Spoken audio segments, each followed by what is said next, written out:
शाम का वक्त था और घर के पर्दे से आती रोशनी रोशनी के चेहरे पर ठहर जाती थी। जैसे उसकी फितरत हो थोड़ा सा चमकना और थोड़ा सा झुक जाना। रोशनी हमेशा से ऐसी ही थी, सीधी, भरोसे से भरी हुई और प्यार को ही सच मान लेने वाली। उसने शादी को एक पवित्र रिश्ता समझा था, जहाँ सवाल कम और समर्पण ज्यादा होता है। राहुल जब उसकी जिंदगी में आया तो लगा जैसे किसी ने उसके सपनों को एक इंसान का चेहरा दे दिया हो।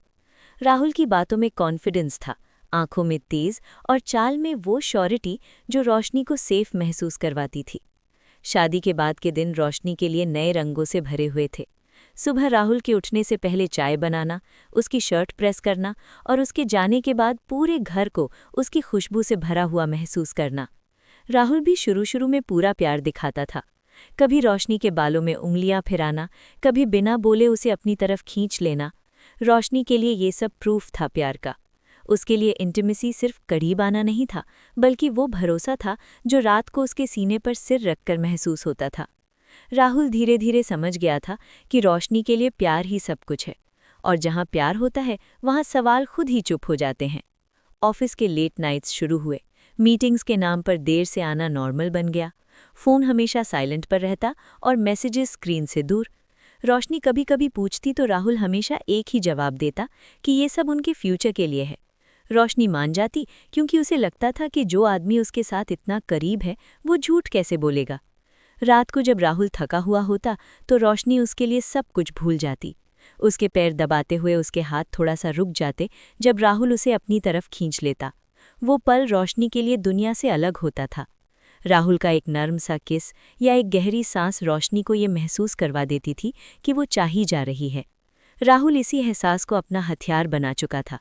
उसने पैसे का कंट्रोल अपने हाथ में ले लिया। डॉक्यूमेंट्स, अकाउंट्स, डिसीजंस सब राहुल के पास। रोशनी को लगा ये जिम्मेदारी है। राहुल को पता था ये पावर है। एक रात जब रोशनी उसके साथ लिपटी हुई थी और उसकी सांस राहुल के सीने से टकरा रही थी, राहुल ने धीरे से रिस्की इन्वेस्टमेंट का जिक्र किया। रोशनी ने बिना सोचे हाँ कह दी। उस हाँ के साथ राहुल के दिमाग में नंबर्स चलने लगे और रोशनी के दिल में सिर्फ प्यार। दिन गुजरते गए और रोशनी के मन में अजीब सी खाली जगह बनने लगी। राहुल पास होता था पर पूरा नहीं होता। उसका टच अब भी होता था पर उसमें पहले जैसी गर्मी कम थी। रोशनी पहली बार कंफ्यूज हुई। एक दिन गलती से राहुल का फ़ोन उसके हाथ में आ गया और स्क्रीन खुल गई। कुछ मैसेजेस थे जो उसने पहले कभी नहीं देखे थे। वही वर्ड्स जो कभी सिर्फ उसके लिए हुआ करते थे, अब किसी और के नाम के साथ थे। रोशनी ने खून बंद कर दिया। आंसू नहीं आए, पर दिल के अंदर कुछ टूट सा गया।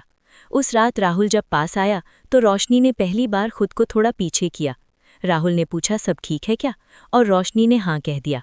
पर उस हाँ में पहली बार सच नहीं था। यहीं से कहानी ने अपना मोड़ लिया।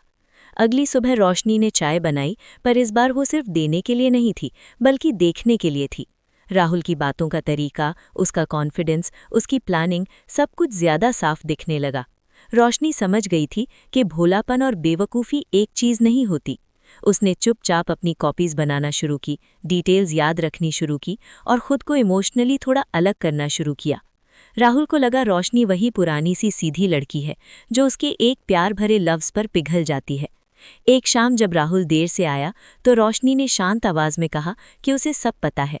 राहुल पहले हंस पड़ा, फिर बात को घुमाने की कोशिश की, पर इस बार रोशनी नहीं पिघली। उसने सिर्फ सच रखा उनके बीच। उस रात दोनों एक ही बेड पर थे, पर करीबी नहीं थी, सिर्फ सच था, और वो सच राहुल को पहली बार छोटा महसूस करवा रहा था। रोशनी ने चॉइस दी, या तो जिम्मेदारी या फिर अलग रास्ता।